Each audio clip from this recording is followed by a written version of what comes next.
Bon, mais merci une fois de plus d'être là, ça fait super plaisir. On a déjà fait un podcast ensemble qui était Oui. cool, on avait parlé des muses. Oui. Et d'ailleurs, en t'attendant tout à l'heure, je te présentais et je disais que ça t'a, en termes de notoriété, de parler des muses, c'était ton kick-off quand même pas mal, j'ai l'impression. Ça a été mon kick-off, ouais. Et j'en ai fait qu'une vidéo, Ouais. j'en ai jamais refait depuis. J'ai pas refait beaucoup de muses depuis que j'ai fait cette conférence qui m'avait fait connaître. Mais j'ai essayé de passer au niveau un peu supérieur. Donc des muses, mais à l'international, un peu plus ambitieux, moins passif, mais scalable, qui est un synonyme avec ambition. Trop bien. Et ce que tu me disais, c'est qu'en fait, dans le premier podcast, une muse, c'est ni plus ni moins qu'une start-up, mais avec moins d'ambition. Exactement, ouais, c'est ça. C'est ça. Ok. Qu'est-ce qui s'est passé je crois qu'on avait fait ça il y a 2 ans, t'en étais où à ce moment-là, et là aujourd'hui, t'en es où, avant qu'on parle de The Quest? Très simplement, la société sur laquelle je travaille aujourd'hui, ça va bientôt faire 5 ans. Donc aujourd'hui, ça s'appelle The Quest. On a rebrandé il y a 1 an et demi, 2 ans. Je l'ai démarré donc il y a 5 ans sous le nom The Secret Company. La vision initiale, moi j'avais travaillé 2 ans à The Family. Et ce qui m'avait frustré, c'était de ne pas pouvoir assez mettre les mains dans le cambouis. Donc je voulais un peu créer mon The Family, mais sur des beaucoup plus petites promos. On voulait faire à l'époque 3-4 sociétés qu'on crée, qu'on sortait de terre littéralement chaque année, sur le modèle du Startup Studio que je découvrais à l'époque. Et je me lance 2 mois avant le Covid. Et à ce moment-là, la vision, c'est les entrepreneurs que j'ai préférés à The Family, c'était les entrepreneurs bootstrap, ceux qui ne levaient pas des fonds, ceux que j'avais trouvé le plus fort et ceux avec qui j'étais copain. J'ai trouvé que c'était plus mon ADN, donc ça a été plus naturel de démarrer comme ça. Le hasard a fait que des années 2020 à 2023, les valorisations des startups se sont complètement envolées. C'est toutes les startups que vous voyez aujourd'hui qui sont en train de se crash juste parce qu'elles n'arrivent pas à aller chercher une valo supérieure. Donc nous, c'était de la pure chance. C'était que vraiment, je préférais l'autofinancement. Et pendant 3 ans, sur cette thèse de Startup Studio Bootstrap, de Secret Company, on a créé une dizaine de sociétés. On est passé au cumulé de 0 à 10 millions d'ARR. On a fait quelques apps mobiles, quelques logiciels SaaS et quelques agences, dont My Name is Bond. Aujourd'hui, on fait plus d'agences. Et en fait, il y a 2 ans, il nous arrive un truc marrant, c'est que 2 de nos startups, au bout des 12 mois d'accompagnement avec nous, ont eu des propositions de levée de fonds. Une qui a levé 1 million d'euros et l'autre qui a levé 3 millions d'euros. À ce moment-là, on a jugé que c'était un bon outil à la levée de fonds pour eux. Et on s'est dit, c'est bête d'être dogmatique. C'est pas parce qu'on se dit être bootstrap qu'il faut rester bootstrap. Dans certains cas, la levée de fonds est un bon outil. Donc ces 2 sociétés-là ont levé. Et il s'avère que les 2 fondateurs, l'un avait 18 ans et l'autre 19 ans. Naturellement, le deal flow d'entrepreneurs qu'on attirait avec notre startup studio, c'était des plutôt jeunes. Et nous, on voyait que c'était avec ceux avec qui on avait le meilleur résultat. Et il s'avère que c'était des jeunes, ce qu'on appelle drop-out, donc déscolarisés, très geeks, des vrais nerds, des vrais codeurs. Et on s'est dit qu'on s'était peut-être trompé de vision et de thèse, et que notre thèse, c'était ça, c'était créer le startup studio pour les drop-out, les très jeunes. Et donc on s'est renommé The Quest. À ce moment-là, on s'est intéressé au modèle des centres de formation de football. Donc prenons l'AS Monaco, centre de formation de l'AS Monaco. Ils vont miser sur des jeunes qui ont 17 ans, ils vont leur payer leurs études, ils vont même les payer, et ils vont être incentivés avec un pourcentage sur leur succès futur. Donc à chaque contrat, les 3 premiers transferts de Kylian Mbappé, le centre de formation de l'AS Monaco touche un gros chèque. C'est exactement le modèle d'un startup studio, à quelques détails près. Donc on y a trouvé un parallèle intéressant et on s'est dit qu'on allait créer ce centre de formation pour les Kylian Mbappé de la tech. Et donc aujourd'hui, ça s'appelle The Quest. On est une petite équipe d'artisans de 10 personnes et chaque année, on accueille entre 5 et 10 jeunes qui ont entre 17 et 27 ans et qui veulent monter une startup à l'international. Depuis 1 an, on est super content. On a un partenariat avec Kima Ventures, le fonds d'investissement de Xavier Niel, qu'on n'a pas encore annoncé publiquement et donc qui nous aide à cofinancer tous ces jeunes. Il a bien aimé l'initiative et il nous aide à financer tous ces jeunes qu'on propulse.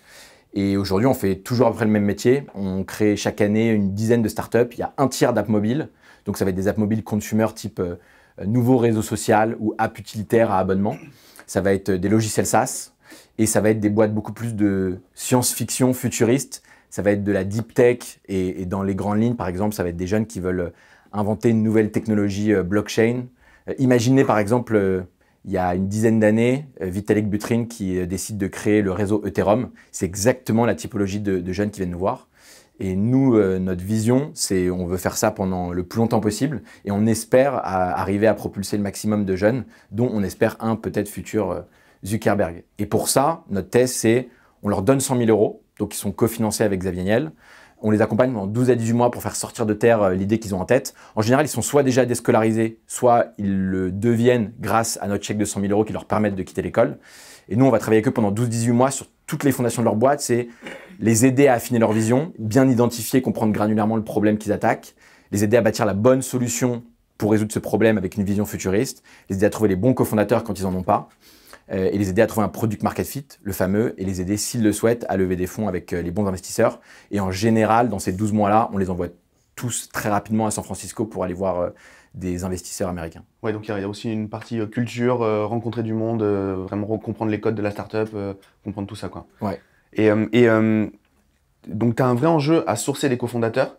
En fait, le Startup Studio, pour moi, c'est un peu le métier de rêve. On a tous envie de lancer des projets comme ça, etc. Il y a un vrai enjeu sur les cofondateurs. C'est quoi pour toi en fait, ton process de recrutement justement de ces cofondateurs? Parce que j'imagine qu'il y en a beaucoup qui veulent obtenir ce chèque de 100 000, être backés par vous, avoir une core team qui les soutient, etc. Donc toi, c'est quoi tes critères de sélection? Ouais, nous, 5 ans après, on a, là cette année, on va clôturer l'année avec à peu près 1 millier de candidatures. Sur le millier de candidatures, il n'y en a que 200 qui sont intéressantes au premier abord quand on les lit, donc on prend 200 appels. Et sur les 200 appels, on va signer entre 5 et 10 jeunes par an. Donc tu vois, c'est un funnel très simple. Mon conseil, c'est, alors déjà, le Startup Studio, c'est un modèle horriblissime, c'est le pire modèle du monde. Il y a très peu d'effets composés. Tous les 12 mois, on doit repartir de zéro. Ça demande un effort incroyable. C'est pas comme si vous avez travaillé 3 ans très dur sur un business model et l'année numéro 4, vous sentez qu'il y a de la structure, il y a des fondations et vous pouvez un peu vous reposer sur les fondations que vous avez bâties. Nous, tous les 12 mois, on recommence. Donc, spoiler alert, je vous déconseille de démarrer un Startup Studio. Si vous voulez faire de la tech et si vous êtes créatif et que vous aimez à démarrer de nouveaux projets tout le temps, il y a des meilleurs business models connexes, voisins du Startup Studio. Mais le conseil que je donnerais, c'est bâtir une marque forte et très identifiable, très nichée, très singulière. Nous, on s'est rendu compte qu'il y avait un trou sur le marché pour les 17-27 ans. Il y avait énormément d'incubateurs, Startup Studio pour les plus âgés, pour les repeat entrepreneurs. Il y en avait pour plein de segments, mais il n'y en avait pas pour les 17-27 ans qui étaient déscolarisés, nerds. C'est ce que j'allais te dire, parce qu'en fait, on entend souvent les mecs ou les nanas qui se font financer par des VC, très souvent c'est HEC, plutôt j'ai fait du conseil, deuxième carrière, etc. Là, vous faites des gens qui ont droppé, ouais, et des très très jeunes. Donc ça pose pas de problème pour les financer, justement? On va pas voir les mêmes investisseurs. Okay. Ceux qui croient que en les repeat entrepreneurs, malheureusement, on leur parle pas et ils veulent pas nous parler. Par contre, ceux qui ont les reins très solides et qui sur du très early stage, nous on fait du pré-seed, voire pré-seed. On arrive le jour où il y a juste une idée dans la tête d'un jeune et on se dit allez, on croit en son énergie, on croit en sa vision, on y va. Mais oui, ça rebute beaucoup d'investisseurs. Maintenant, il y en a quelques-uns, dont Xavier Niel, qui ont adoré l'initiative, qui sont peut-être reconnus eux-mêmes dans le passé, okay, et qui se sont dit il y a des talents, il y a des jeunes talents incroyables en France, il n'y a pas de structure pour les adresser, c'est la structure qu'on a voulu créer avec The Quest, et leur pari c'est que si on tient 10 ans et qu'on accompagne une centaine de jeunes, on espère qu'il y ait un mini Zuckerberg français. Mais pour ça, il faut créer la marque qui les attire, donc pour le deal flow, qui est comme tu l'as dit, hein, le fondamental d'un startup studio, c'est son deal flow RH de cofondateur. Mais il y a aussi le design de la structure qui doit être adapté à la typologie de profil avec laquelle tu travailles. Prenons un des plus connus en Europe, Exact, qui font ça depuis, je crois, 13 ans. Eux, ils ont plus une typologie... Anciennement eFounders. Anciennement eFounders, ex-McKinsey, HEC, Polytechnique. Nous, on va chercher plutôt du lycéen et universitaire, très geek, très nerd, codeur, déscolarisé, qui a une énergie complètement différente. Et on pense que pour les mettre dans les meilleures conditions, il faut que le plus vite possible, on les envoie à San Francisco. Okay. Et tu vois, ça fait partie du design. Je vois. Et on est beaucoup ici, il y a Jérémy qui est là. En fait, ma question elle vient en voyant Jérémy. On est beaucoup à vouloir, on a à peu près les mêmes projets sur ça, à vouloir que nos centres de coûts, par exemple, moi c'est le cas par exemple avec,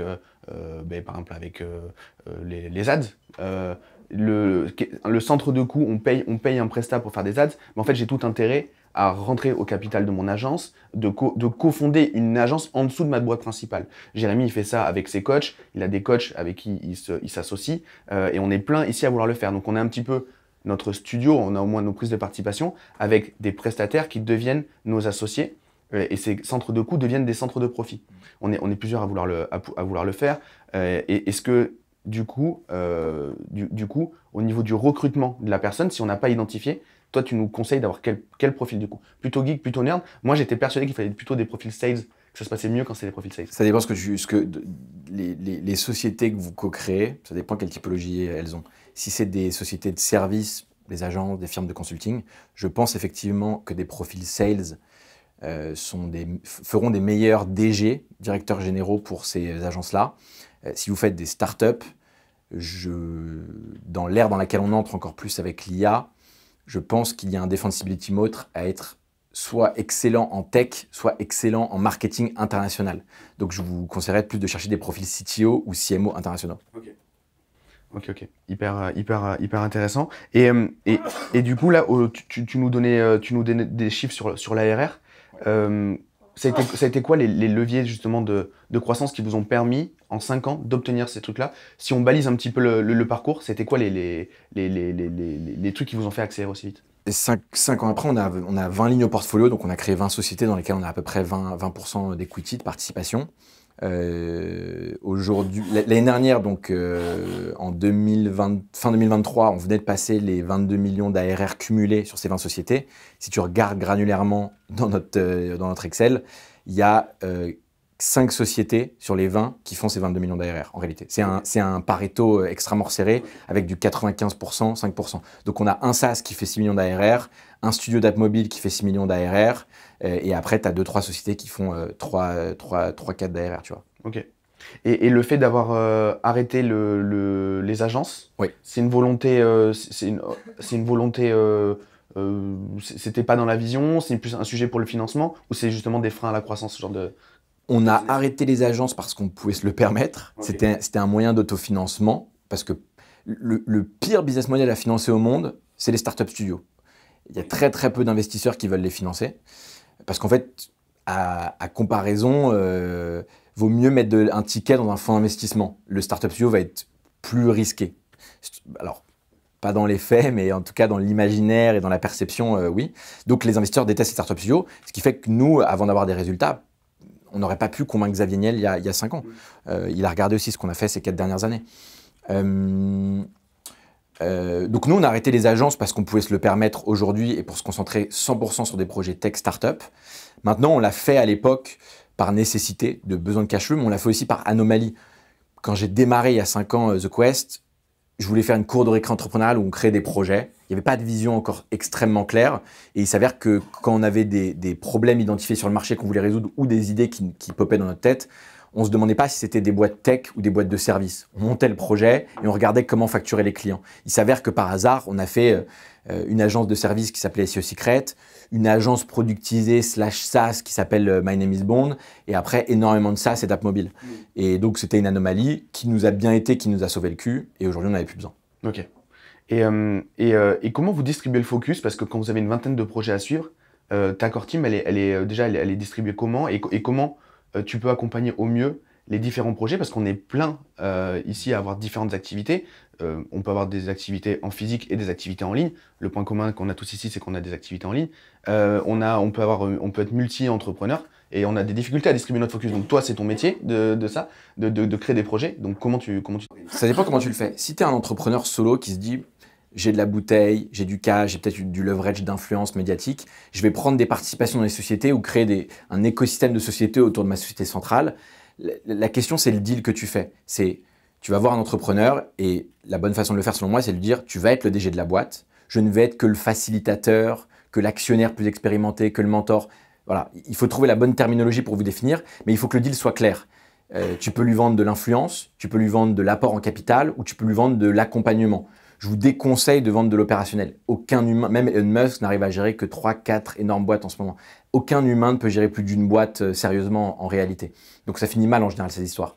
Donc je vous conseille d'avoir des deals très clairs, de dire je prends 20% dans ta boîte, mais mon job ça va être de te ramener telle chose. Et une façon très précise, c'est un deal, un contrat. Dans le cas d'un startup studio, c'est un peu différent. L'écueil des startup studios, c'est arriver à sortir de l'opérationnel au bout de 12, 18, parfois 24 mois des sociétés qu'elles co-créent. Donc le sujet, c'est de faire sortir de terre les sociétés, qu'elles aient des fondations assez solides avec des cofondateurs, un product market fit, de la croissance pour pouvoir ne plus être indispensable à la croissance des projets. Donc, c'est faire des enfants indépendants. Et l'écueil de beaucoup de startup studios, c'est de ne pas arriver à sortir de l'opérationnel. Et pour ça, pour moi, il faut être radical. Soit, en fait, success is obvious. Tu vois, nous, les 5 boîtes qui font nos 22 millions d'ARR dans le portfolio des 20 boîtes, on a été très clair à un moment de dire, c'est bon. Vous avez une belle ligne de revenus, vous avez des cofondateurs, vous avez un PMF, on a fait notre job, on sort de l'opérationnel progressivement. Vous pouvez toujours nous appeler, on répondra toujours, mais on ne peut plus mettre du rythme avec vous au quotidien, ce qu'on faisait les 12-18 premiers mois.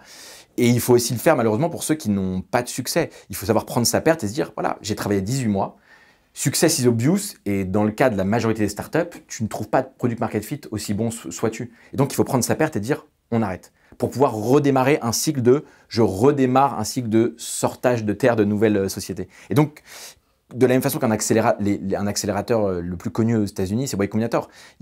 Maintenant, ils font 4 batchs dans l'année et ça dure 3 mois. Et après, tu as toujours un Slack où tu peux poser des questions, mais tu n'es plus prioritaire. Ceux qui sont prioritaires, c'est le nouveau batch de 3 mois intense à San Francisco. Et ils s'identifient comme des entrepreneurs, parce qu'en fait, ils sont quand même pouponnés, les gens que vous avez. Donc, vous devez les accompagner, mais ne pas trop les materner. Moi, récemment, j'ai vendu une de mes boîtes. Il s'avère qu'un mois et demi après, ils ont décidé d'arrêter l'activité. J'ai vendu à mes cofondateurs. Donc, j'ai l'exemple où, en fait, ils ont pas l'âme d'entreprendre, en fait. Et donc, moi, je prends ça comme un fail. Parce qu'en fait, moi, je suis sorti, je suis bien sorti. Mais je prends ça comme un fail. Toi, comment tu gères ça? Est-ce que vraiment ils ont cette niaque de l'entrepreneur? Oui, ça nous a pris, je pense, bien 3 ans à bâtir cet œil pour les jeunes entrepreneurs qui postulaient chez nous pour monter des boîtes avec nous. Ça nous a pris 3 ans à développer cet œil de savoir, en fait, qui avait la flamme de l'entrepreneuriat et aurait réussi sans nous, mais en beaucoup plus de temps, et qui ne l'avait pas. Donc, on a eu des histoires similaires où, quand on sortait de l'opérationnel, les boîtes s'effondrent. C'est toujours des échecs et il faut arriver à en apprendre. Mais c'est arrivé. Alors, il y a un double jeu. C'est bien détecter en amont pour être sûr que tu acceptes des vrais entrepreneurs qui ont les reins solides et qui ont la flamme d'entrepreneuriat. C'est assez animal, hein, faut le sentir.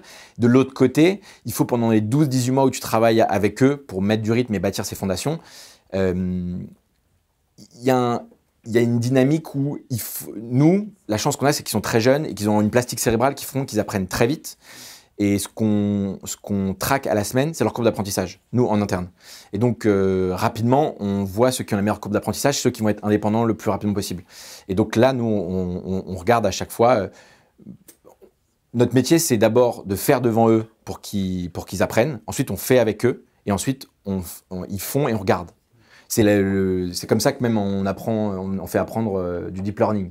Tu fais devant eux, tu fais avec eux, et après c'est un peu pareil pour des employés jeunes que tu dois former. Et donc nous, ça nous prend 12-18 mois, et tu as un sujet à la fin où pendant 6 mois, il faut s'effacer de façon, en général, assez lente pour être sûr que tu n'es pas un facteur de risque et que la boîte ne va pas s'effondrer le jour où tu n'es pas tous les jours sur le terrain. Okay. Mais c'est un facteur de risque réel des startup studios, tu as raison. Est-ce que tu identifies justement d'autres facteurs de risque? Oh, il y en a plein.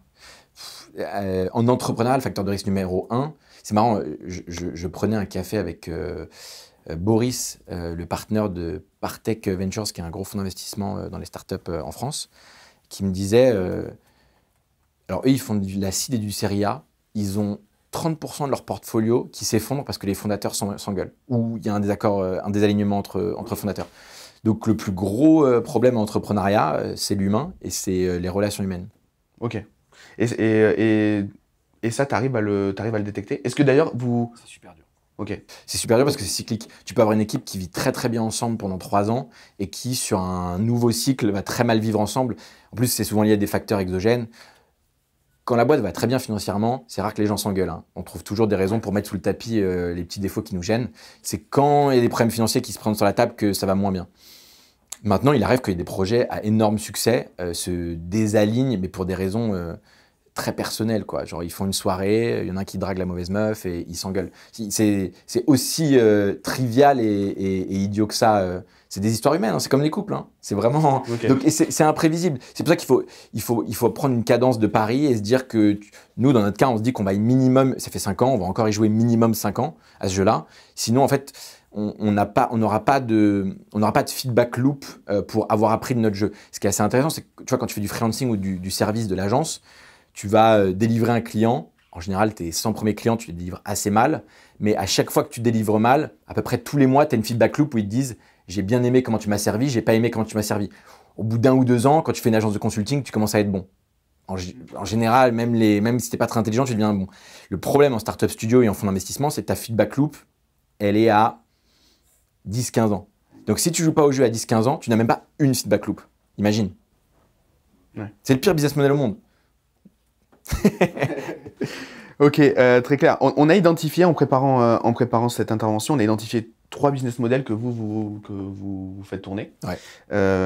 Le métier d'agence, le métier de la formation et les SaaS. Ouais. Est-ce que tu es OK qu'on prenne pour ces 3 cas-là, éventuellement une étude de cas chez vous? Ouais, bien sûr. Et qu'on identifie les trucs qui ont fonctionné, Ouais. les trucs qui ont peut-être pas fonctionné. Grave, avec plaisir. Et comme ça permet à chacun de se rattacher, d'être inspiré et puis un peu de rattacher à sa propre expérience personnelle. Ouais, avec plaisir, carrément. Let's go. Au niveau des agences, du coup, tu parlais d'SEO secrète et tu parlais de My Name is Bond. Ouais. Tu voudrais qu'on prenne lequel? Plutôt, alors My Name is Bond, il y a une technologie en back, mais la vraie valeur de My Name is Bond, c'est sur le service client. Donc on s'est rendu compte que c'était une typologie de software, de technologie, que les clients aimaient pas piloter et avaient du mal à piloter. Donc on s'est dit que si on rajoutait une couche de account manager. Tu peux repitcher déjà la proposition de valeur de My Name is Bond? Très simple, c'est un software de prospection automatisé sur Instagram. Il y en a plein. Il y en a des vraiment pas chers que tu peux gérer toi-même, mais tu prends des risques de bannissement, etc. Nous, on dit, on pilote à ta place. Il y a un service client très réactif. En réalité, tu payes le service client et l'assurance de nous, on pilote mieux l'outil que l'humain moyen.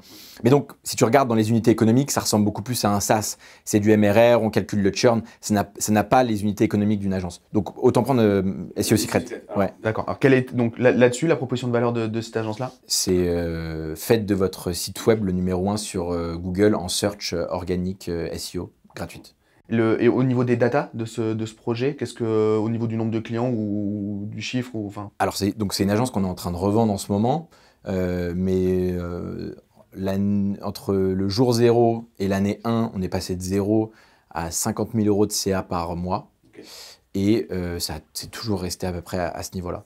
À savoir qu'on avait une petite particularité, nous, on les a très mal opérés, ces agences, parce qu'on les obligeait à être capés à pas plus de 50 000 € d'ARR, de MRR, pardon. Pour quelle raison? En fait, on voulait garder une culture produit en interne, donc on préférait que dans nos séminaires, ça parle de logiciels, d'app mobile, etc.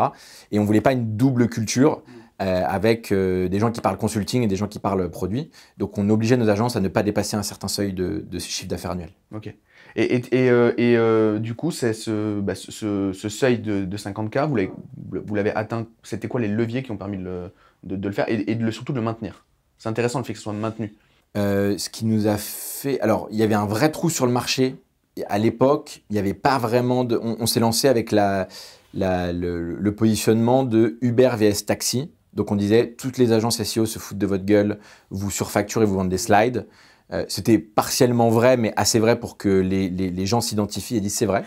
Et d'ailleurs, assez pour qu'il y ait une armée de consultants SEO sur Twitter avec des avatars et des têtes avec des petits pingouins, tu sais. Ouais, l'anti-agence. Qui nous ont défoncé parce qu'on s'est lancé comme une agence SEO pirate avec un positionnement, le e-commerce du SEO où on affichait nos prix en transparence sur le site et avec des prix fixes, donc pas à la tête du client.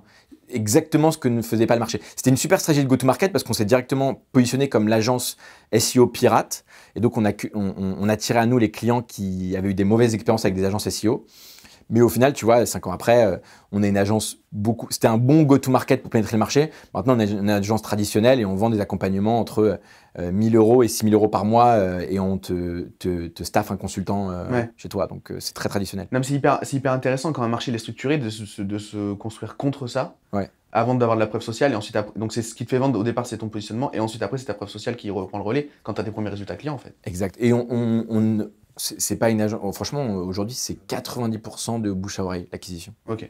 Donc, et je pense que s'il y a une seule chose, c'est que les consultants font très bien leur travail. Ok. Genre, on a de la très bonne perf. Et du coup, les choses qui vous ont. Les apprentissages, donc les trucs un peu plus négatifs que vous avez découverts en lançant cette agence, par exemple les pièges à éviter, disons ça. Nous, pour chacune de nos agences, donc on avait un directeur général On montait ces agences pour le coup à 50-50. C'était un objectif de survie pour nous, de cash flow. Et en fait, on les a très mal montés. Avec du recul, je le ferai un poil différemment. Aujourd'hui, si tu prends SEO Secret, ce n'est pas une société qui est incorporée, donc elle n'a pas de bilan comptable. C'est une filiale de The Quest et c'est un Stripe. Or, aujourd'hui, on essaie de les revendre. Donc tu vends un asset, tu vends pas une boîte. En fait, tu vends un asset, tu vends un fonds de commerce, mais tu ne vends pas une boîte avec des bilans comptables, des consultants, etc. Et donc, tu le vends avec une énorme décote pour une raison aussi simple, c'est que l'acheteur qui va racheter SEO Secret ne peut pas faire effet de levier auprès d'une banque pour lever de la dette et racheter SEO Secret. Donc, il est obligé de l'acheter en cash flow propre, voire nous en faisant un étalement de paiement sur 36 mois. Et tu le rachètes forcément avec un discount parce qu'il y a une forme de défiance où, OK, il peut vérifier les stripes, mais un stripe, ce n'est pas aussi granulaire qu'un bilan comptable. Donc, c'est quelque chose à penser, c'est qu'une agence, sa valeur, c'est un multiple sur son EBITDA et la qualité de ses consultants. Pareil, nous, on le faisait en mode très mal, c'est-à-dire qu'on le faisait en mode collectif. On a tous les consultants des SEO Secret sont des freelance SEO qu'on sélectionne, qu'on nurture, etc. et qu'on forme, mais qui sont que à mi-temps avec nous. Il n'y en a aucun à plein temps. Et donc, ils sont tous en freelance. C'est le format, tu sais, un très mauvais format que tout le monde a arrêté, c'est le collectif de freelance. Ça, tu perds énormément de valeur parce que quand une firme de consulting rachète ton agence, en fait, elle rachète le pool de CDI que tu as et les talents. Okay. Donc nous, tu vois, en fait, par rapport à la valeur réelle que vaudrait SEO Secret si on l'avait bien fait, aujourd'hui, on va le vendre 30% du prix. T'imagines une décote de 70%. Parce qu'une problématique de structuration dès le départ. Mal structuré, mal fait, ouais. Ok. Donc, en gros, si je monte un business inside, un business d'agence, tu me conseilles directement de créer la boîte, de te préparer à le vendre, en fait, même si c'est pas l'intention initiale. Oui, de le faire de façon très traditionnelle avec une société, un bilan comptable et des CDI. Okay. En tout cas, en France, c'est comme ça que ça se fait. Très clair. Est-ce que, parmi ceux qui font de l'agence, vous avez des questions sur cette partie-là? On fera une partie questions-réponses à la fin, mais peut-être qu'il y a des questions dès maintenant. En tout cas, n'hésitez pas à vous lever la main et je vous donnerai le micro. Sur la partie formation, est-ce que tu peux nous expliquer un peu déjà ce que vous avez mis en place? Parce qu'on en a beaucoup entendu parler de vos marques, et notamment ce que tu fais avec Sacha. Ah oui, ok, Revoltrain, ok. Pour le coup, Revoltrain, c'est une de nos startups, donc dans l'éducation, qui a levé 3 millions d'euros.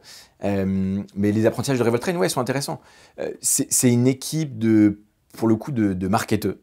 Tu vois, quand je te disais, soit tu prends des énormes geeks, des CTO pour monter des startups, soit tu prends des énormes marketeurs internationaux.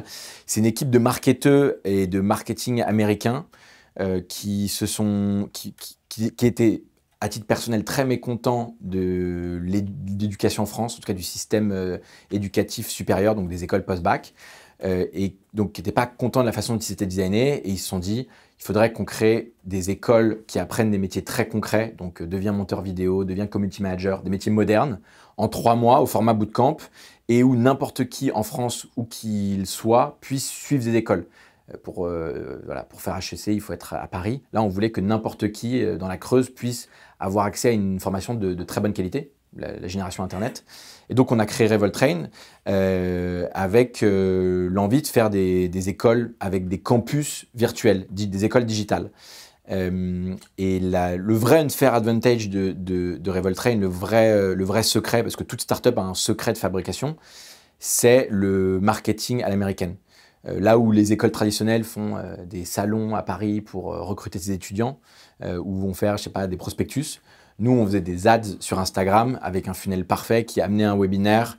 Et en webinaire, tu avais 2 heures de show où à la fin, tu étais closé sur une école qui te coûtait 3 000 euros pour les 3 mois, pas 15 000 euros à l'année. Et donc, le secret de Revoltrain, c'est de savoir faire du marketing à l'américaine, là où toutes les écoles françaises sont très mauvaises en marketing. Ouais. Moi, ce que j'adore dans cette proposition de valeur, c'est là, tu vois, je vois, il y a David qui est là. David, il accompagne des vendeurs de formation, infopreneurs ou organismes de formation dans le marketing, avec une part de variable.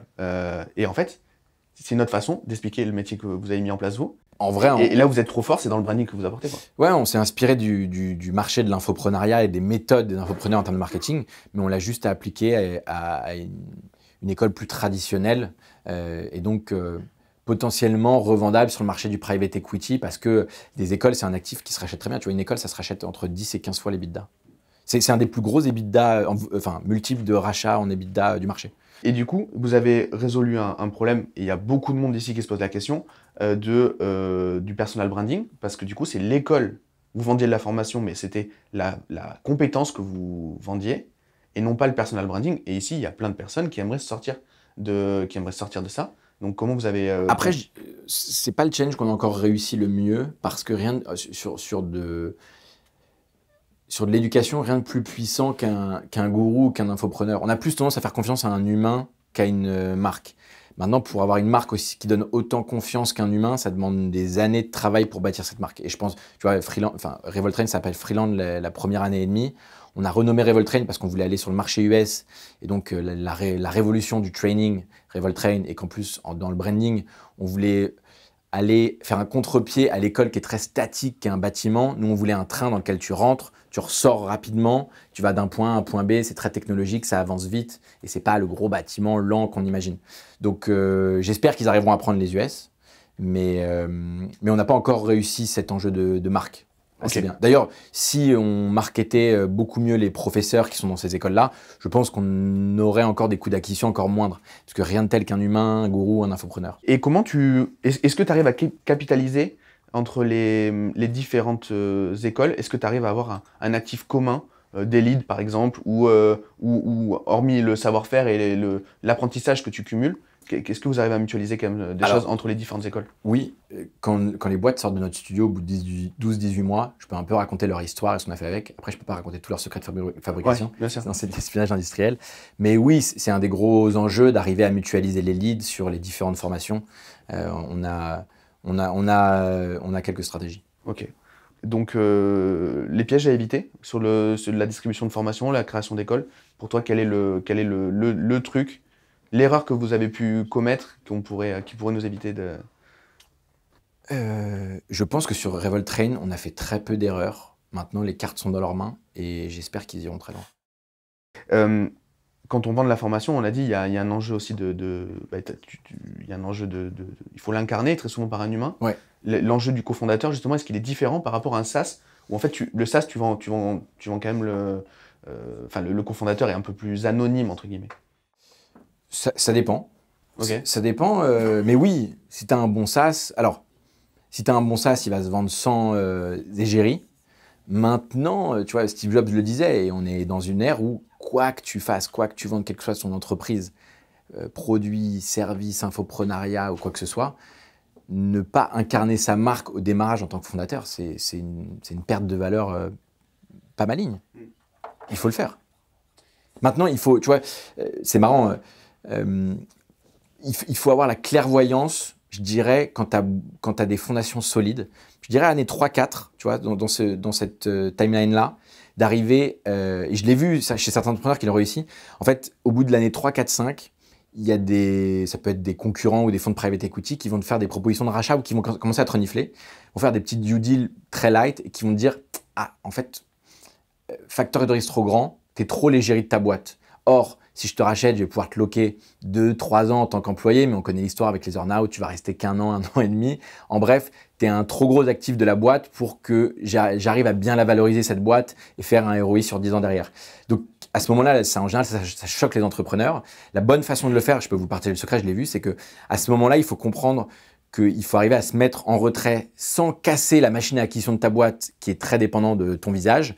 Et la bonne façon de le faire, c'est d'arriver à trouver un pool, soit une ou deux égéries qui sont littéralement des influenceurs que tu vas payer, qui vont devenir un peu comme Dior, hein, l'égérie annuelle de ta marque, soit mettre en avant une dizaine d'employés de ta structure qui vont prendre le relais et dans un cycle de 2 ans additionnels, les faire s'effacer. Et en fait, tu as un cycle où les 3 premières années, tu es l'égérie de ta marque en tant que fondateur. Les 3 années suivantes, c'est soit quelques influenceurs égérie annuelle, soit tes employés.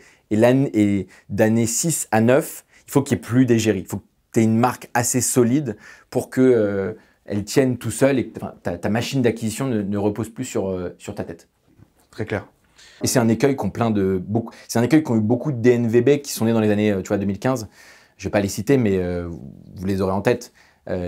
Gros problème quand dans année 5, tu es toujours... les gens connaissent plus ta tête que ta marque. Gros problème. Ok. Vous avez pivoté du coup vers le troisième business model pour aujourd'hui, vous faites le SaaS, c'est quand même votre gros. Aujourd'hui, on fait vraiment un tiers de SaaS, un tiers d'app mobile consumer et un tiers de deep tech et trucs très tech. Ouais. Voire, on se rend compte que nos plus gros succès, ils sont toujours sur du B2C consumer, qu'on n'est pas si bon que ça en B2B, qu'il y en a d'autres qui font beaucoup mieux que nous. Donc là, tu vois, notre plus gros succès de l'année dernière, c'est une app mobile pour aider les couples à avoir une meilleure relation. Ça s'appelle Cray. On est présent dans 7 pays, on fait 10 millions de views par semaine en organique sur TikTok. On fait à peu près 1000 abonnements par semaine aussi. Enfin, on les touche là, mais on est meilleur en consumer en réalité. Ok. Et justement, pourquoi vous êtes meilleur? Qu'est-ce qui fait que vous avez... Le B2B, c'est très dur, très concurrentiel. Je pense qu'on a une typologie d'entrepreneurs, les 17-27 ans, qui voient beaucoup mieux l'avenir que les plus de 30 ans. Parce qu'en fait, ils sont déjà dans la génération du futur. Et vu que c'est des entrepreneurs qu'on interroge peu, quand on les interroge, on se rend compte qu'ils ont des très bonnes idées d'app mobile. On le voit, hein, Zuckerberg, il démarre Facebook, il est à Harvard, il avait 21 ans, quelque chose comme ça, 20 ans. Et nous, c'est la typologie Et nous, à titre personnel, l'équipe The Quest, je pense qu'on est plus des créatifs que des corporate guys.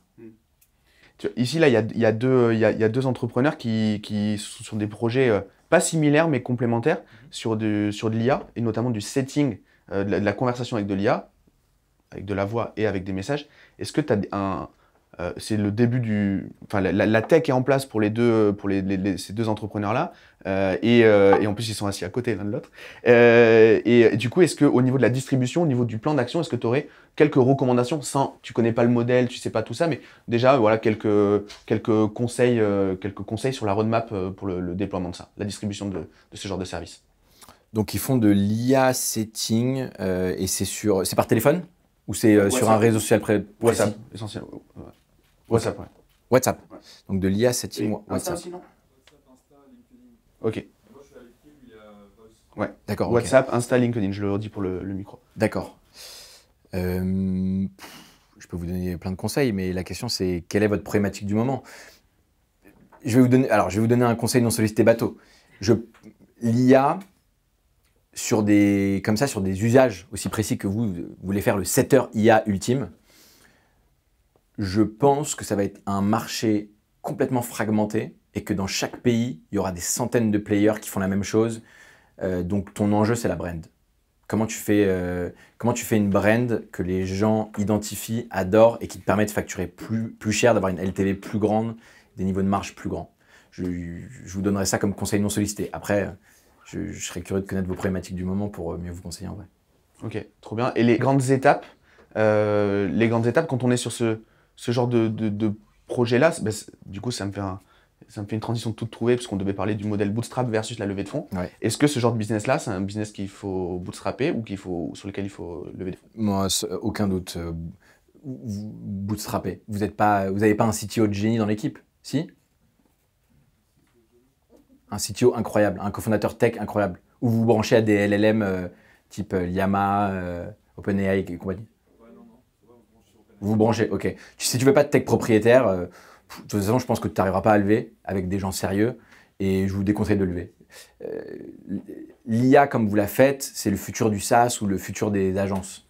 Il va y avoir tout le monde qui aura son agence IA, entre guillemets, ou tout le monde qui aura son micro SaaS ou son IA très niché.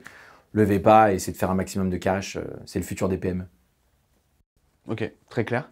Et justement, tu parlais que tu étais un fan du bootstrap. Moi, j'adore aussi, par culture, en fait. Si tu aimes faire des muses, tu aimes gagner de l'argent sur Internet, naturellement, tu es plutôt orienté bootstrap. Mais aujourd'hui, vous avez un deal avec Xavier Niel qui est en train de se mettre en place, ou qui est à son démarrage. C'était quoi pourquoi, en fait? Pourquoi, du coup, passer sur ce modèle-là? C'est quoi les avantages de la levée de fonds? Est-ce qu'au final, c'est le même métier? Dans l'ADN, il y a quoi qui change, surtout? Ouais. Je suis très content qu'on ait démarré par 3 ans de culture interne bootstrap, parce que le bootstrap, c'est une culture du « je suis connecté au réel du marché ». Je fais de l'argent, je gagne de l'argent ou je n'en gagne pas. Là où, quand tu fais des startups, tu peux vite tomber dans un monde imaginaire rempli de déni où tu arrives parce que tu pitches bien et que tu as compris comment prendre de l'argent aux investisseurs, si tu sors de la bonne école avec quelques slides, tu peux lever 2, 3, 4 millions d'euros. Et en fait, ne pas avoir de clients et ne pas être un vrai entrepreneur. Le bootstrap a cette vertu d'être connecté au réel, de devoir tous les jours regarder ton chiffre d'affaires. Maintenant, ce qui fait qu'aujourd'hui, on a beaucoup de boîtes qui lèvent des fonds et on fait des boîtes plus ambitieuses, c'est qu'on a des boîtes qui ont des cofondateurs tech, des CTO mini-génies, qui bâtissent de la tech rare, qui ne vont pas, tu vois, se plugger à des LLM, etc., qui bâtissent leur propre LLM, par exemple. LLM, tout le monde est familier? Large Language Model, c'est le le socle technologique d'une intelligence artificielle. Donc, par exemple, nous, quand on a des jeunes qui sont en capacité de bâtir leur propre tech et une tech rare, ça, c'est un actif qui rend légitime une levée de fonds. Et donc, la question, c'est la levée de fonds, son outil, c'est aller plus vite à l'international que tout le monde. Parce que même si tu bâtis une tech rare, il est très probable qu'il y ait une centaine d'équipes dans le monde qui soient en train de plancher sur le même problème et la même tech. La question, c'est comment toi, tu gagnes et comment tu es le leader. Donc, pour ceux qui veulent jouer à des jeux de leader international, la levée de fonds est un bon outil. Si tu as envie d'y aller tranquillement, à ton rythme, d'être connecté au réel, pas être emmerdé par des actionnaires, ce que je comprends grave, et que tu as une tech qui n'est pas si rare, que tu fais plus une PME technologique, on va dire, ne lève pas. Okay. Mais je conseillerais à tout le monde de démarrer par le bootstrap. C'est la meilleure école entrepreneuriale quand tu fais de la tech. Et là, on a dans la salle des gens qui ont très bien gagné leur vie grâce à leur entreprise, qui ont réussi à sortir des dividendes, qui ont réussi à sortir des belles rémunérations, et qui lancent de nouveaux projets. Ouais. Est-ce que tu leur recommandes comme ça, alors, évidemment, tu n'as pas tout le contexte, je sais bien, mais de remettre leur cash, le cash qu'ils ont généré, en risque dans de nouveaux projets, ou est-ce que vaut mieux solliciter le Other People Money, voilà, est-ce que tu recommandes de lever, juste d'un point de vue patrimonial, sans parler du projet? Il y en a plusieurs qui l'ont fait récemment. C'est une question tellement personnelle, ça dépend de la nouvelle boîte que vous montez, ça dépend combien vous avez cash out, ça dépend de votre situation matrimoniale, familiale, ça dépend de trop de facteurs. Maintenant, je vais essayer de prendre comme contexte général pour les 50 là, qui est ici aujourd'hui, le fait que vous participez à ce mastermind à Bordeaux. Si vous participez à ce mastermind à Bordeaux, je vais partir du postulat que vous aimez bien la culture franco-française, vous n'êtes pas encore dans des sujets d'internationalisation. Et si vous avez déjà vendu une boîte ou déjà sorti des dividendes, vous avez une expérience entrepreneuriale assez solide. Démarrer avec votre propre argent, je pense que c'est une meilleure stratégie dans votre cas. Ne pas lever des fonds. Ouais, surtout que si vous regardez bien, déjà que depuis Paris, il y a très très peu de startups sérieuses qui sont fondées. Depuis Bordeaux, même si j'adore Bordeaux, encore moins. En vrai, si tu es sérieux et que tu veux jouer aux jeux startup, tu vas à San Francisco. Moi, c'est une de mes grosses réalisations. J'ai travaillé à The Family pendant 2 ans. J'étais au cœur du réacteur. Et je pense que... Alors, The Family, c'est autant un succès qu'un échec. Et moi, en étant employé là-bas, je prends ma part de responsabilité. Je suis en partie responsable de comment ça a terminé. Mais a posteriori, c'est plus facile de rationaliser a posteriori. L'erreur stratégique de The Family, c'est d'avoir voulu ramener la Silicon Valley en Europe ou en France. C'était une très belle tentative qui n'a pas si bien marché que ça, parce qu'aujourd'hui, The Family n'est plus. Mais maintenant que j'ai ce recul, je sais que c'est impossible. Je pense que fondamentalement que c'est impossible et qu'en art de la guerre, une bien meilleure stratégie, c'est quand tu montes une start-up, tu peux la démarrer les 6 premiers mois en France. Si tu es sérieux et que tu veux vraiment jouer au jeu start-up sérieusement, tu vas à San Francisco dès que possible. Et nous, c'est ce qu'on fait. C'est la réalisation. Et je me suis dit, je ne vais pas être dans le déni, je vais l'appliquer à nos jeunes fondateurs. On va les envoyer à San Francisco dès que possible. Trop bien. Est-ce qu'il y a des business models, on a parlé de l'agence, on a parlé de la formation et du SaaS, sur lesquels c'est absolument pour toi pas impossible, mais très compliqué de lever? Ça dépend ce qu'on appelle lever. Je pense que tu peux lever avec tout business model. C'est juste qu'il y a des typologies d'investisseurs différents. Il y a des investisseurs qui investissent dans des agences. Maintenant, je ne sais pas si on peut appeler ça des levées de fonds. Ça va être en général, c'est plus des racheteurs d'agences ou des gens qui deviennent assez majoritaires. Les levées de fonds, c'est vendre 20% de son capital sur une dizaine de tours de table.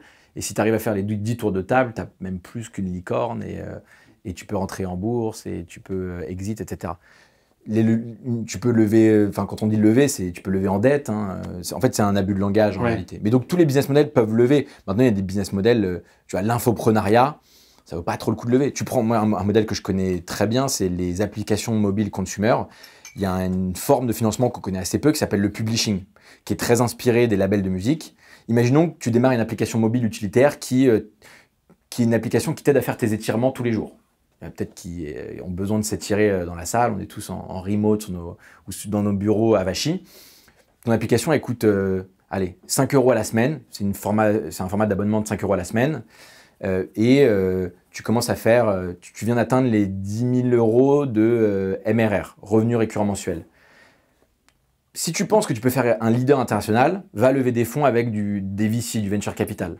En revanche, si tu n'as pas envie de t'emmerder avec des actionnariats et rentrer dans cette roue du hamster où il va falloir lever tous les 24 mois et prendre l'international, tu peux aller voir ce qu'on appelle des publishers, qui sont des sortes de labels musicaux. C'est des banques qui ont beaucoup d'argent en banque et qui ont des super équipes marketing qui vont te dire « file-nous ton app sous gestion et nous, avec notre équipe marketing et notre cash, on va arroser l'international pour la faire scaler ».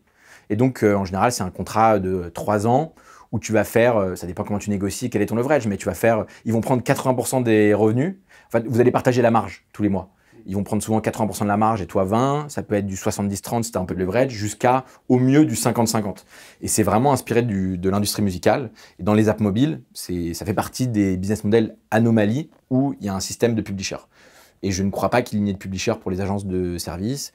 Je pense qu'il y a des publishers pour les infopreneurs, il y en a. Pour les infopreneurs, un peu, en tout cas une inspiration du publishing. Et il n'y a pas vraiment de publishing pour les startups. Hyper intéressant. Et il y a un de tes associés qui a démocratisé, qui a beaucoup parlé du fait de productiser une agence, ouais. Ce terme-là. Est-ce que je vois Gab qui était un... Je crois que tu as acheté la formation d'ailleurs là-dessus. Hein. Ouais, tu étais le premier à acheter la formation. Ouais. Tu dis ça parce que tu as relevé un bug sur le funnel, c'est ça? Non. Souvent, quand tu es le premier, c'est toi qui remonte le bug au support. Non, mais du coup c'est un terme que vous avez beaucoup utilisé. Moi, je tanne tous les membres du mastermind à standardiser ce qu'ils produisent, ceux qui font du service. Est-ce que tu peux nous en parler un petit peu? Alors, je suis en énorme désaccord avec mon associé sur ce sujet. Donc, je ne vais pas prêcher sa paroisse. J'ai fait quelques agences et ce que je pensais être quelques agences productisées. Je pense que c'est, avec du recul, je pense que c'est une énorme connerie parce que je vois bien comment tu peux standardiser un service et pouvoir accueillir plus de volume de clients. Maintenant, selon moi, ça te mène à ta perte parce que tu vas forcément perdre en qualité et en soins clients, en care client. Or, c'est l'avantage injuste de toute agence de service, c'est d'avoir des consultants qui s'occupent aux petits oignons de clients qui en général ont besoin d'être aidés sur un sujet précis, mais ne se rendent pas compte, ont aussi énormément besoin qu'on les pouponne. Et ils payent beaucoup pour être pouponnés. Donc les agences productisées, je n'y crois plus beaucoup et je me dis que si tu veux standardiser quelque chose, fais un SaaS. Si tu réfléchis, SaaS c'est software de service, c'est du logiciel qui délivre du service. Vous voyez le synonyme entre agence productisée et logiciel qui délivre du service. En fait, si tu es malin, soit tu fais un SaaS, soit tu fais une agence. Et si tu regardes, moi j'aime bien, je me suis énormément formé au marché du private equity l'année dernière. Donc c'est le private equity, ça va être le marché de financiers qui vont racheter des sociétés entre 5 et 50 millions d'euros. Voilà, ça s'appelle le private equity, je le grossis le trait. Dans le private equity, tu as des fonds de private equity qui rachètent des agences, tu en as qui rachètent des SaaS, il n'y en a aucun qui rachète des agences productisées. Donc, c'est un agent économique qui n'existe pas, les productized agencies. J'en suis arrivé à cette conclusion, mais je comprends... On lui enverra le replay pour qu'il puisse... Avec un droit de réponse, vu qu'on fait les choses bien. On en débat tout le temps, et c'est bien d'être en désaccord parfois avec ses associés aussi. Donc, c'est intéressant, mais... Je trouve que la façon la plus intéressante de faire une agence, c'est d'essayer de créer c'est de faire McKinsey ou Havas. Si tu penses meilleure agence dans le monde, c'est McKinsey, Havas ou Publicis. C'est des agences qui arrivent à vendre des consultants jusqu'à des 10 000 € la journée. C'est ça la bonne quête d'une agence. C'est pas d'arriver à standardiser son service pour pour mutualiser son consultant sur 20 clients au lieu de 2. Non. Donc je pense que c'est une mauvaise quête et que les gens s'en rendent pas compte. Gab, est-ce que tu as des questions par rapport à ça? Désolé frère, je t'ai vendu une formation, mais on te la remboursera, t'inquiète. Par rapport à ça, est-ce que tu as des questions par rapport à la Productize, à Gency? C'était ça la... Alors, je le redis juste pour le replay. Ouais. Du coup, tu parlais de productiser le produit. Le produit. Alors mais, qu'il y a la livraison. Ouais, voilà. Tu peux, ton back-office. Tu as tout à fait raison et c'est le point que j'oublie et c'est là où mon cofondateur a tout aussi raison que moi. En fait, il ne faut pas productiser le guichet, le front client. Donc, pas productiser ta relation client, la façon dont tu délivres ton savoir rare, souvent disons du marketing, une agence de marketing. Par contre, tu peux faire 10% d'économie d'échelle ou gagner 10% de scalabilité ou de passivité en automatisant ton back-office. Ça peut être les reports clients. Et ça j'y crois beaucoup parce que je l'ai vu et Panam fait ça très bien chez nous. Il crée des softwares internes, des dashboards pour les agences pour qu'elles gagnent 10% dans leurs unités économiques d'agence. Maintenant, c'est un sujet d'optimisation. C'est génial pour optimiser 10%. Ça n'est pas la quête, c'est une quête secondaire, l'optimisation. La quête principale d'une agence, c'est d'avoir la meilleure marque pour vendre les consultants les plus chers, attirer les meilleurs consultants et avoir une relation et un service commercial performant. Tout à l'heure, tu disais un truc, et je vais juste remettre le doigt dessus, sur le consultant, il doit en effet délivrer le truc pour qu'on le paye, mais il doit surtout prendre soin de son client. Cette semaine, j'ai eu le cas où j'ai parlé à 2 personnes qui collaborent ensemble, il y a un prestataire et un client, 2 membres du mastermind qui font du business ensemble. Il y en a un qui vend des formations, l'autre qui vend un service. Donc c'est le truc typique, ici il y en a plein qui font ça. Et dans la même journée, le mec qui vend le service, et je ne vais pas le nommer, il dit « c'est la merde, j'ai pas de résultat. Là, ce que je fais ne fonctionne pas. » J'ai le call d'après, j'ai le formateur, qui est également membre ici, et qui me dit « mais en fait, c'est génial la manière dont il m'accompagne. » Donc c'était incroyable de voir cette perception. Et donc oui, en effet, c'est 2 métiers le service. C'est en effet, il faut savoir charbonner, il faut faire le boulot. Mais le care, c'est extrêmement important. Et là, je te rejoins à 1000%. J'en ai parlé à Baptiste 1000 fois. Maxence, on en parle très très très souvent. C'est quoi la répartition pour toi, la bonne, en gros, l'impact comme ça? Ouais, 50-50. Je dirais il faut être expert dans ton métier que tu vends, dans ta skills que tu vends. Et le care client compte pour 50%. Donc, merci de valider cette théorie. Trop cool. Est-ce que Maxence, tu as une question par rapport à ça? Par exemple, Julien, peut-être aussi, vous faites du service, Mehmet? Je répète la question pour le replay. Du coup, comment on fait pour accompagner et aider à maturer des profils de 17-27 ans qui sont en concurrence avec des repeat entrepreneurs quarantenaires? C'est une très bonne question. Alors, en fait, j'aurais dû en ramener un ou deux avec moi pour que vous voyiez un peu les animaux que c'est. Ils ont 17-27 ans, mais intellectuellement, ils n'en ont pas l'air. Et d'un point de vue maturité sociale, en général, en fait, ce qui définit ce qu'on appelle un drop-out, c'est sa capacité à comprendre les codes avant tout le monde. Donc, tu as l'impression de parler à des trentenaires. Maintenant, il ne faut pas se tromper. Nous, on sait qu'on parle à des très jeunes. Donc, on fait vraiment attention à ce qu'on fait dans la façon dont on les accompagne. Sur comment on les accompagne pour qu'ils maturent bien, en vrai, les cartes sont dans leurs mains. Si je suis 100% honnête, le succès dans notre travail, il se passe sur la détection. Si on détecte les meilleurs très jeunes, on peut leur faire gagner 2, 3, 4 ans d'exécution et leur éviter quelques erreurs létales et leur apprendre notre art du product market fit, du prototypage. Mais en vrai, ils l'auraient appris sans nous en 10 ans et ils auraient réussi. Donc, ils sont naturellement brillants. Ce qu'on fait pour eux qui a beaucoup de valeur, en fait, c'est déjà les rassembler en communauté. En général, ils sont dans un lycée ou une école où ils n'ont pas de copains qui leur ressemblent. Ils se sentent assez seuls. Et nous, on crée un environnement qui est basé sur une stratégie simple, c'est tu es la moyenne des 5 personnes que tu fréquentes le plus. Donc, quand tu mets aujourd'hui, on a une trentaine d'entrepreneurs dans The Quest. Quand tu mets une trentaine d'entrepreneurs dans un vase clos, entre guillemets, qui sont tous très singuliers, très nerds, très geeks et très matures pour leur âge, en fait, ils se tirent tous vers le haut et le groupe tire tout le monde vers le haut. Alors que si tu les mettais dans un lycée lambda, tu vois, presque ils se feraient...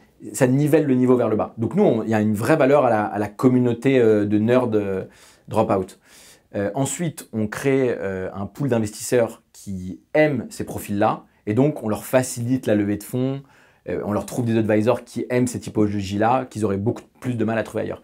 Et la dernière grosse valeur, je pense qu'on fait pour eux, c'est que dans la phase d'orientation, d'idéation, au tout démarrage, quand on travaille avec eux, on fait en sorte de les orienter vers des idées de projet et des problèmes entrepreneuriaux à tacler, sur lesquels les 17-27 ans ont un avantage injuste comparativement à des quarantenaires. Donc par exemple, on fait beaucoup plus d'applications mobile consumer pour une raison très simple, c'est que les prochains Facebook viendront forcément d'un mec de 20 ans.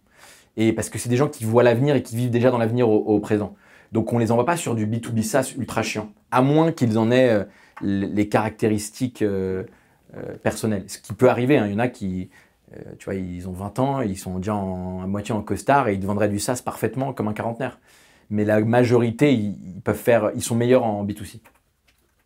Et ça, ils ne le conscientisent pas. Et parfois, ils vont se lancer dans une idée super chiante B2B où ils vont se faire balayer par un quarantenaire. On leur explique qu'en fait, stratégiquement, ce n'est pas une bonne stratégie. Et moi, ce que je vends, c'est une communauté. Enfin, tu as devant toi. C'est très compliqué de... L'impact d'être dans une communauté, dans un mastermind, moi, je l'ai vécu à titre personnel. J'ai changé radicalement de business model dans un jacuzzi avec Gaspard, le cofondateur de Mime. Il m'a raconté une anecdote, j'ai rebondi dessus, on a discuté, on a bu 2 bouteilles de Chablis, j'ai fait 8 millions de plus l'année d'après. Donc 8 millions sur 11 du groupe. Donc c'était vraiment, cette conversation dans le jacuzzi, elle a été vraiment rentabilisée pas mal. Mais ça, c'est très compliqué à marketer.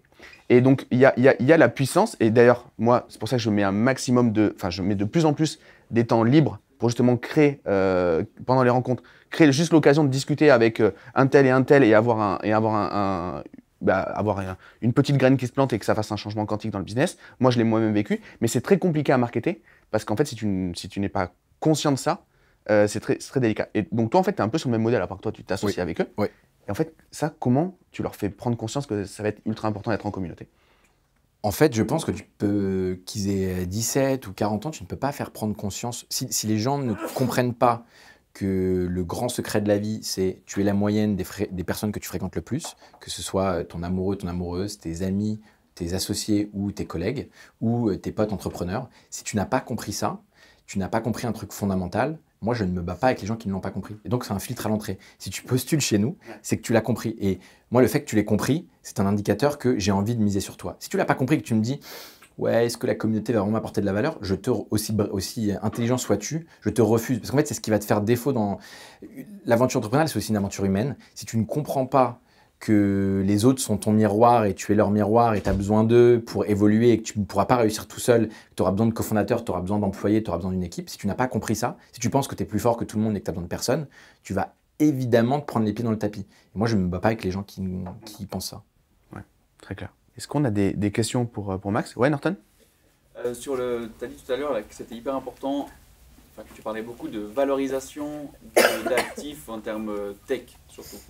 À quel point toi tu as vu dans ton parcours des valorisations d'actifs au niveau pédagogique ou méthodologique? Je ne suis pas du tout dans un truc tech, mais par contre on a un truc du côté plus humain, pédagogique, méthodologique qui fait la différence. Ton actif, c'est ta méthode? Ouais. Ok. C'est une méthode pédagogique. Exactement. Ok.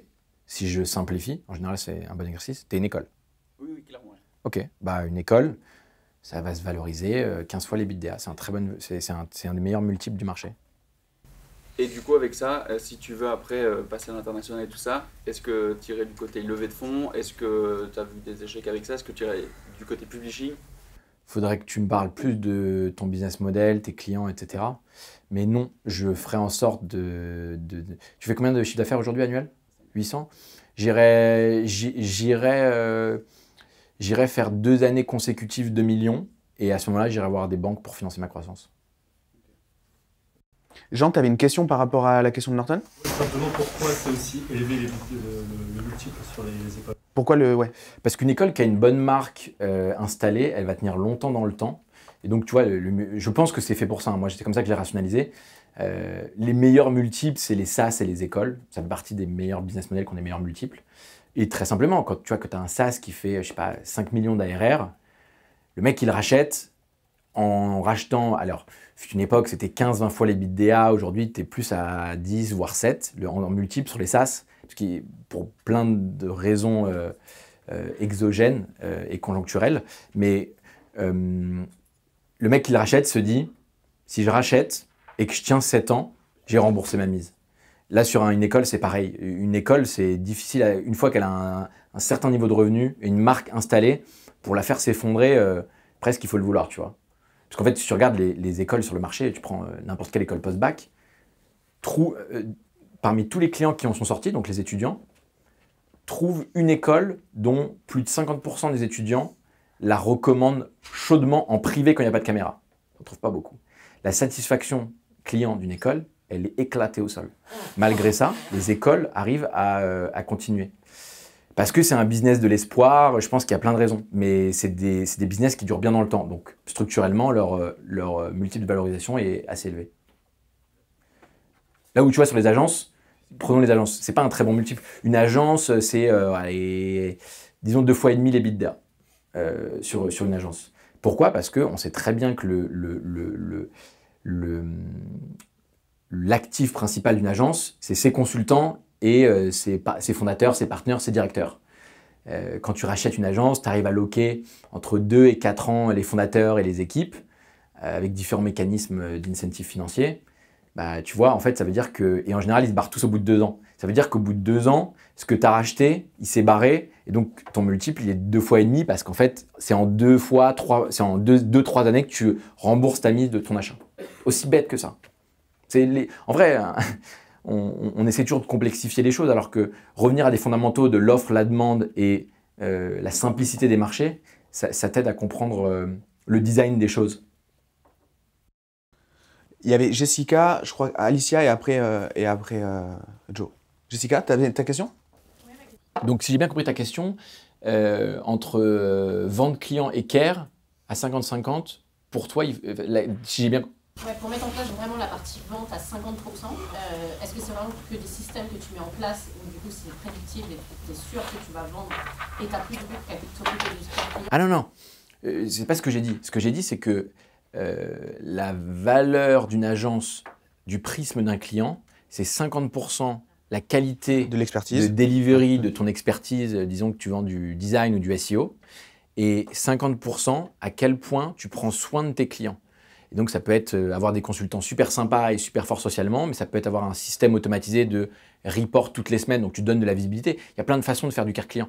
Maintenant, donc, tu as le delivery de ton expertise métier, le care client, disons les account managers, les gens qui brossent dans le sens du poil. Et après, tu as ton équipe sales qui vont chercher du nouveau business. Mais il faut presque scinder la boîte en 2 ou 3. Je rigole parce que je pense à Maxence qui est devant moi. Il passe son temps à faire des audits. Il fait du media buying méta, Maxence. Il passe son temps à faire des audits, à passer derrière des média buyers qui sont vraiment pas bons, mais qui rendent amoureux les clients. Tu passes ton temps en fait à démonter ce truc-là. Donc je rigole par rapport à ça parce qu'en fait techniquement ils sont éclatés, mais par contre ils ont réussi à rentrer dans le cœur de trucs. Et il y en a eu 4 ou 5 cette année. Donc c'est vraiment souvent quoi. Donc c'est assez drôle. Ouais, 50%. Ouais. Mais c'est vrai que ça, dans l'économie réelle, c'est négligé à quel point il y a énormément d'entreprises dont le produit ou le service est nul, mais qui ont une super équipe de care client. Et c'est pareil pour les startups. Moi, je le vois, au démarrage, ton produit il est toujours nul. Que tu sois excellent ou pas, ton produit il est nul. Ton SaaS ou ton app mobile. Et moi, ce que je dis aux fondateurs, c'est tes 100 premiers clients deviennent leurs meilleurs amis. Donc déjà, ça te permet de bâtir une communauté entre guillemets de fanatiques qui vont aller dans les campagnes, parler de toi. Or, pour atteindre la scalabilité, les effets composés, il faut le bouche à oreille est le meilleur canal d'acquisition parce qu'en fait, c'est comme un virus, ça se répand. Et c'est le propre de la scalabilité, c'est que ça se répand. Et je leur dis, il faut que tu sois dans les DM de tes clients quasiment 1 fois par jour. Et pour faire des blagues ou pour prendre de leurs nouvelles ou pour leur poser des questions. Mais il faut que tu sois leur pote. Et tous... Et très souvent, nous, on a un Slack où les boîtes nous envoient des screenshots et on voit, il y a des clients qui disent « Alors le produit, bon, il y a ça qui ne marche pas, il y a un bug ici, etc. Mais j'adore te parler, c'est trop cool. » Et les gens, ils payent pour ça aussi au démarrage. Et on néglige ça. Ercole, il en parle, j'arrive pas à prononcer son nom de famille à chaque fois. Jonathan Angelov, ouais, pardon. Il le dit en fait que son produit, il n'a pas fonctionné, mais pendant des années. Mais par contre, il avait une base fan de ouf. Ah, il passait son temps à corriger des bugs parce qu'en plus c'est un truc compliqué ce qu'ils font. Et il en parle justement, il en parle il assume entièrement le fait qu'il y avait une médiocrité en termes de produits et une médiocrité technique, quoi. Mais c'est marrant, en ce moment, donc une de nos apps s'appelle Cray, c'est une app d'amélioration de la relation en couple et de la communication en couple. Donc je m'intéresse énormément depuis un an à tous les sujets de qu'est-ce qui font que les couples vont bien ou pas bien, etc. Et on a remarqué un truc marrant qui s'applique du coup à ça, c'est en fait, il y a plein de couples où ça va pas bien, mais ça tient pour une raison, c'est que donc là, il y a une personne qui fait des reproches à une autre, et si l'autre refuse ses reproches, en général, le couple va péter au bout de 6 mois. Par contre, si celui qui prend les reproches dit « tu as raison, j'en suis conscient, je vais m'améliorer », mais quand même, il met 5 ans à s'améliorer, la personne peut rester 5 ans avec lui. Et c'est exactement pareil que ce qu'on raconte. C'est exactement ça. Ton produit peut être pourri, si tu promets à tes clients que demain, tu seras meilleur, en fait, ça tient. Ok, donc On arrêtez. aime l'espoir. En fait, on aime bien se faire vendre de l'espoir, les humains, j'ai l'impression. C'est ça, exactement. Donc arrêtez avec l'honnêteté, s'il vous plaît. Alicia, tu avais une question. C'est ta réponse. Joe. C'est bon? Bah dis donc. Je sais plus, il y a Norton. Non, il y a Yvan. Yvan, dis-moi. Une question sur le début. Alors, il y a un truc que j'ai trouvé marrant. Tu parlais avec Hugo de son projet et tu lui as posé une question. T'es focus en mode de combien? Il a dit 80%. Tu as dit, ah ouais, 80%, c'est bien. Quand on est, il y a beaucoup d'entre nous qui sont multipreneurs, entre guillemets. Ouais. Et justement, c'est quoi pour toi cette relation avec le focus? Putain, Tu te rappelles, je t'avais posé cette question dans le podcast. Tu avais détesté en plus, je me rappelle, tu t'es décomposé. Non, alors, Toi aussi, je t'ai posé, je crois, la question. Je me rappelle. Ouais. la question, quand on me la pose, forcément, je suis un cordonnier mal chaussé. Je suis défocus, mais il faut comprendre que je joue dans un modèle économique où j'ai le droit d'être défocus. Mon métier, c'est de miser sur plein de gens. J'ai quasiment, si tu veux le voir, on faisait l'exercice de trouvons de la simplicité. Ce que je fais, je peux l'appeler startup studio, incubateur, comme tu veux.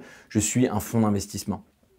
Si tu prends la façon la plus simple de l'expliquer. Que je déploie du capital humain pour aider les jeunes ou du capital financier pour leur donner un chèque de 100K, je suis un fonds d'investissement. J'investis quelque chose en échange de quelque chose. C'est mon modèle. Donc j'ai le droit de défocus. Le problème des multipreneurs, c'est que dans 95% des cas, quand je parle avec eux, ils n'ont jamais été focus une seule fois de leur vie. Et donc, il est là leur coup d'opportunité. S'ils avaient été focus une seule fois de leur vie, ils verraient à quel point le fait d'être focus pendant à minima 3 ans, ça te change ta vie parce que tu as des effets composés. L'année 1, c'est dur. L'année 2, c'est encore dur. Et l'année 3, tu te dis, putain, c'est plus facile. Il y a plein de choses qui sont en train de s'imbriquer. Il y a des opportunités qui viennent à moi. Et le plus tu avances, si tu fais l'année de 3 à 5 et de 5 à 10, les effets composés comme ça sur ta marque, tes talents, ta marque employeur, ta compréhension du marché, ton réseau d'investisseurs, tes relations avec les banques, tout ça a des effets composés. Quand tu n'es pas focus, tu ne vis jamais ça et tu ne comprends pas ce que tu perds. Donc il y a un coup d'opportunité à ne pas l'être. Le problème, c'est que je ne sais pas comment résoudre ce problème, c'est que si tu ne l'as jamais été, tu ne peux pas comprendre ce que je raconte là. Quand tu l'as été, tu peux le comprendre. Et moi, j'ai déjà été focus. J'ai juste décidé de faire le pire business model du monde, mais qui avait comme vertu de nourrir mon défocus et ma créativité. Mais toi, tu travailles sur plein de projets. Moi, je parle de l'année 3, justement. Comme tu commences à avoir les bénéfices, les intérêts, et puis il y a ces trucs qui arrivent autour. Et il faut à la fois que tu consolides et que tu continues à faire avancer le premier projet, mais tout ce qui est autour, c'est intéressant. Et justement, tu parlais de ne pas faire d'opérationnel, de mettre les personnes au bon endroit, que le deal soit dès le début. Là, je ferais que des conseils. Ça marche pas, parce que même si tu mets, comme tu dis, tu prends pour disons que tu as 3 entreprises. Il y en a une qui marche mieux que les autres, et tu as de la chance, c'est aussi celle qui te plaît le plus. Moi, je te dirais, focus 100%, mets tous tes efforts dessus. Et l'objectif, c'est que dans 10 ans, la taille soit x100 ou x1000. Et donc, toi, si je comprends bien, tu as 2 autres entreprises à côté. Tu vas me dire, ouais, mais je vais mettre des directeurs généraux dans chacune des entreprises. Sauf que ça ne marche pas parce que ce qu'on ne voit pas, c'est que gérer des gens, ça prend du temps. Même si les directeurs généraux sont bons, ils partent, il faut les remplacer. C'est de la charge mentale. Et c'est ça le défocus. C'est toute cette petite charge mentale cumulée parce qu'on a aussi la charge mentale personnelle, notre couple, nos amis, notre famille, etc. Donc vraiment, genre, si tu as 3 boîtes, je te conseillerais de te concentrer unique. En tout cas, si tu es frustré La question, c'est une question de frustration. Si tu es heureux comme ça, continue comme ça. Si tu es frustré de ne pas être aussi successful et connu que ce que tu rêves d'être, c'est que tu n'es pas assez focus. Alors continue comme ça. Norton? Hugo, t'avais levé la main aussi? Je sais plus. Non? Norton? Norton, il est suisse, il prend des notes et tout, tu peux pas... il est réglé comme une horloge. Premier rang. Ça fait depuis le début que j'ai créé mon truc en tant qu'école, c'est pas mon nom et tout, mais concrètement, j'ai une boîte de formation en ligne et un programme d'accompagnement. Pour toi, c'est quoi la différence entre une école qui va être valorisée pour relever des fonds, enfin on peut aller emprunter dans une banque, et une boîte de formation en ligne, comme ce qui est mon cas actuellement? Il n'y en a pas. C'est juste que tu n'as pas compris que tu étais une école. Tu n'as pas été parler à des banquiers qui rachètent et financent des écoles. Et le jour où tu parleras à ces gens-là, ils vont te dire « Ok, ta boîte aura de la valeur si tu as tel chiffre en coût d'acquisition, tel chiffre en LTV et que ta marque a telle résonance. » Ça va faire tilt et tu vas faire « Ok, c'est les 3 trucs sur lesquels il faut que je bosse. » Tu vas bosser dessus et tu vas devenir une école. Simple. Et là-dessus, vraiment, regardez vraiment comment Blondie communique. Toi, tu es excellent là-dedans. Pour comment dire, rajouter une couche autour d'une activité qu'on pourrait expliquer très simplement. Ah oui, oui. Et tu étais excellent dans le branding. Du coup, est-ce que là-dessus, t'as des conseils? Enfin, c'est délicat aussi ça à modéliser et à transmettre, mais... Ouais, essayer d'écrire... en fait, le conseil le plus simple là, en 1 minute que je pourrais vous donner, et le plus intelligible, c'est les marques d'entreprise sont globalement ultra chiantes dans 95% des cas.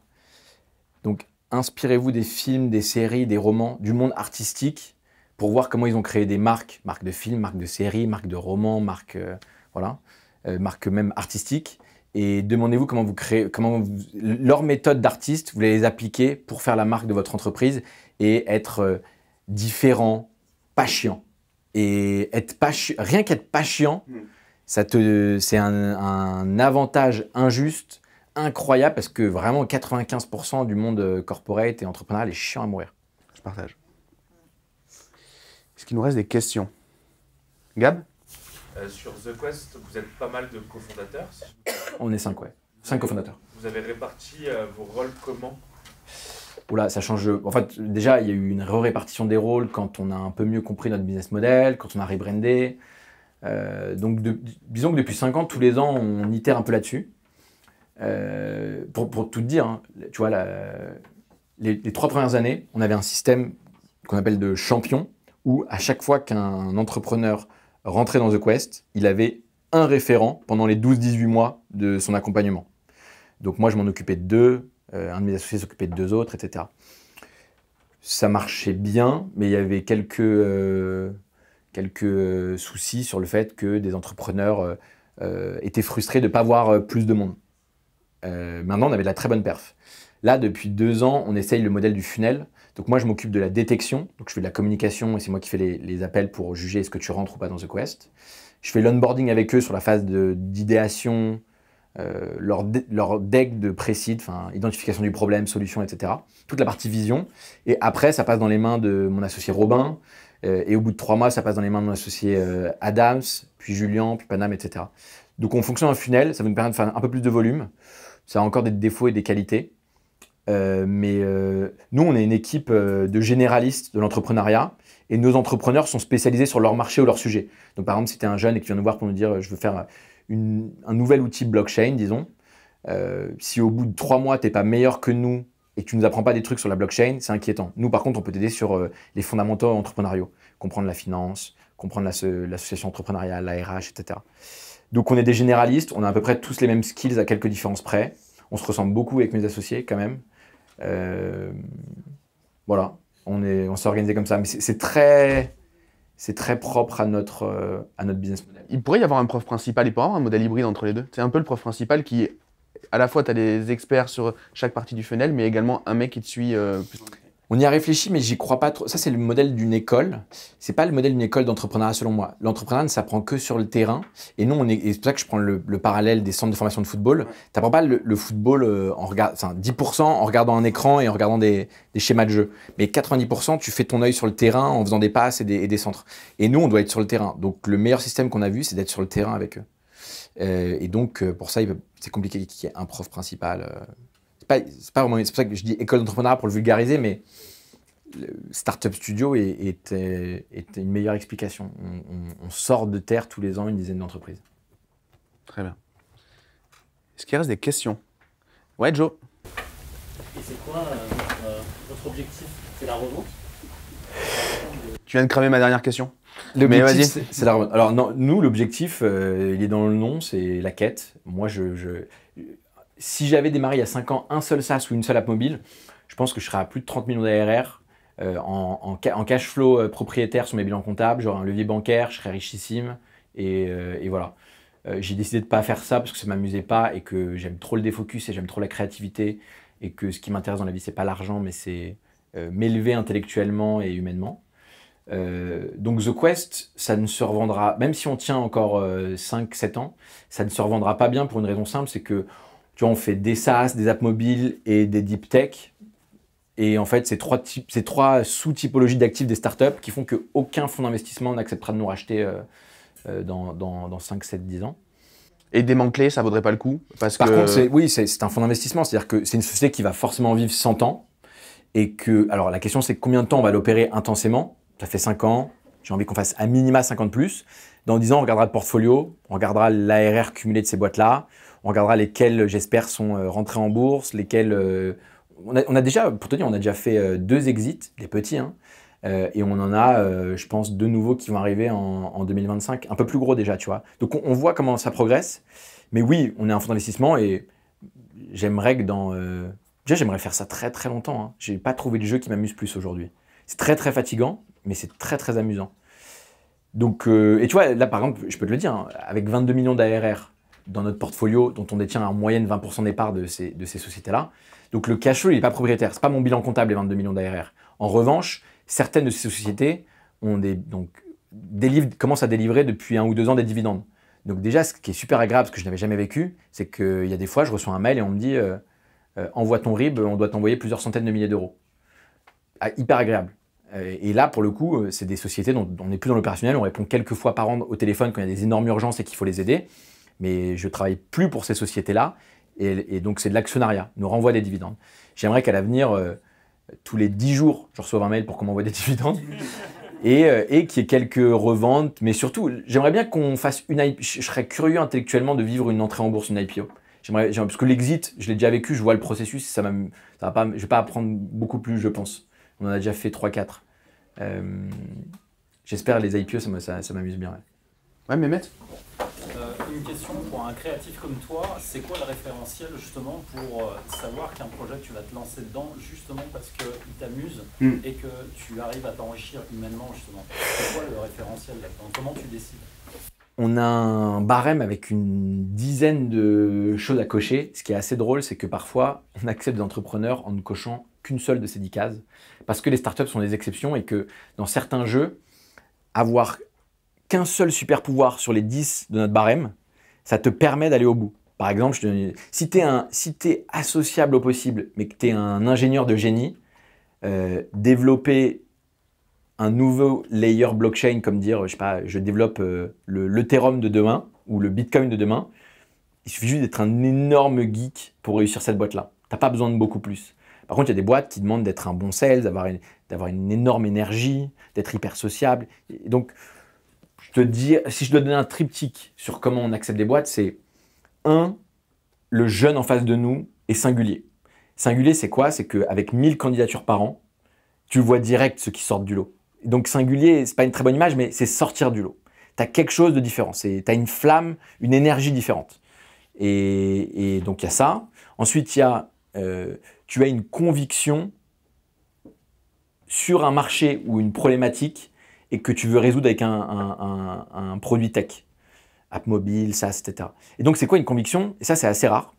C'est j'ai identifié ce problème, par exemple, la communication de couple. Je pense que la manière de le régler, c'est de faire un WhatsApp spécial couple. Ce pitch-là, je ne l'entends pas tous les jours, alors qu'on m'en pitch beaucoup des startups. Ce pitch-là, c'est une conviction. De dire, les couples ont besoin d'une app de messagerie dédiée, avec des fonctionnalités dédiées. Ça, c'est une conviction. Et c'est quelqu'un qui veut se battre pendant 10-15 ans sur cette vision. Donc, la conviction, important. L'énergie. Et 3, c'est marché très grand ou très grandissant. Les startups doivent forcément se positionner sur des très très gros marchés. Airbnb, c'est le marché de l'hospitalité, c'est l'hôtellerie, c'est un énorme marché international. Facebook, c'est la socialisation, tu vois. Si tu me dis, je veux faire un réseau social de partage de cours entre étudiants, j'y vais pas. Si je demandais à un banquier dans le private equity, il me dirait, il n'y a pas de marché pour ça. Et c'est pour ça qu'aucun étudiant n'arrive à percer avec ça d'ailleurs, mais ils ne le comprennent pas. Donc nous, on va sur des gros marchés ou alors des marchés de niche dont on estime que dans 10 ans, ce ne sera plus des marchés de niche, mais des marchés extrêmement énorme, comme, disons, il y a 10 ans, la crypto-monnaie. C'est le triptyque. Est-ce que demain, investir dans des boîtes à déployer du capital plutôt que de coopérer la boîte, est-ce que c'est un projet pour vous? Ouais, mais c'est un peu ce qu'on fait, hein. Aujourd'hui, on a 2 sociétés. On a The Quest, le Startup Studio, où on déploie du capital humain. C'est notre temps qu'on donne contre l'equity. Et on a The Quest Hippodrome, qui est notre fonds d'investissement. On lève de l'argent auprès de Business Angel. Et on va, à chaque jeune qu'on accède dans The Quest, déployer 50 000 euros. Et Xavier Niel, avec son fonds Kima, mettre 50 000 euros en automatique qui suivent. Donc on déploie, on le fait déjà, ouais. Et du coup, bon, même si Joe m'a grillé la priorité, j'allais te poser la question, c'est quoi la suite pour vous? Voilà, je te repose un petit peu la question par rapport à ça. Là, la suite sur 2025, c'est de vendre nos 2 dernières agences pour vraiment pouvoir être 100% concentré et culturellement focus sur du produit tech.